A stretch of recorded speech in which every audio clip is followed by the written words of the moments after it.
Dr. Joaquim Radua, good afternoon. You are one of the 10 scientists selected from the AXA Research Fund COVID-19 Call for Project. Your research is about anxiety, depression, and coping behaviors during the COVID-19 pandemic and lockdown. Can you share with us the main objectives you aim to achieve with this support, please? Of course. In a previous survey, we found that most individuals reported mild to moderate anxiety or depressive symptoms during the COVID-19 pandemic and lockdown.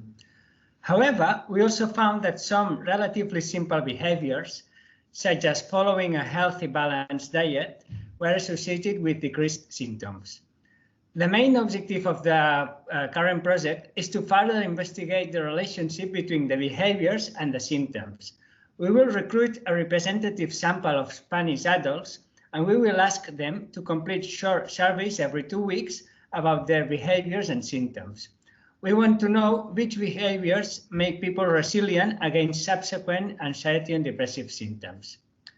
I think that our results will allow producing evidence-based, clear recommendations on coping behaviors.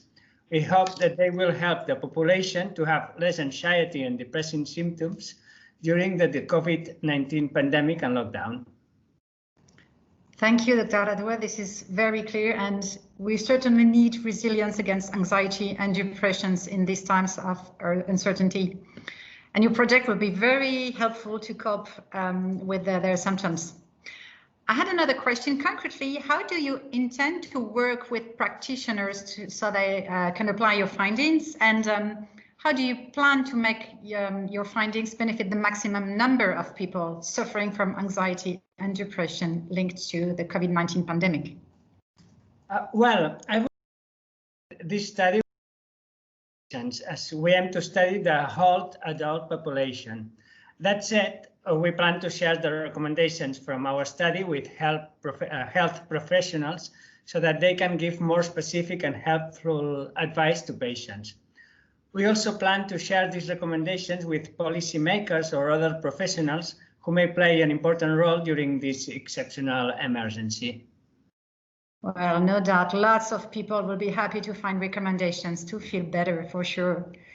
Now, looking beyond the COVID-19 pandemic, I wanted to ask how applicable to other crises is your project, and what are the differences from a traumatic event such as a terrorist attack or an explosion, for instance? There are obvious differences between the COVID-19 pandemic and other potentially traumatic events, and thus some results from our study may not be directly translatable to other scenarios. We know that most individuals who suffer a single traumatic event are doing relatively well a few months after the event, and there exist some specific recommendations for these people. But the long-term consequences of a long pandemic are unknown. Since we will be following the same people for 1 year, we will have a better estimate of such long-term consequences. Therefore, we'll be able to develop better recommendations for those dealing with similar situations in the future. Let's hope that this is the last pandemic we live worldwide, but in case it isn't, we want to be better equipped to cope with it. Besides, we study behaviors that are usually considered positive, such as following a healthy, balanced diet or pursuing hobbies.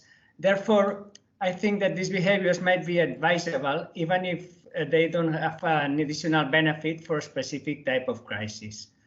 To sum up, we want to know which behaviors might help people cope with the COVID-19 pandemic and lockdown.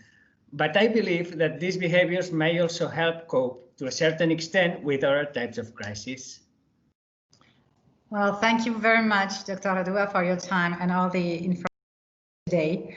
All the best for conducting your research, and keep in touch for telling us more about your first results. Goodbye. Thank you, and goodbye.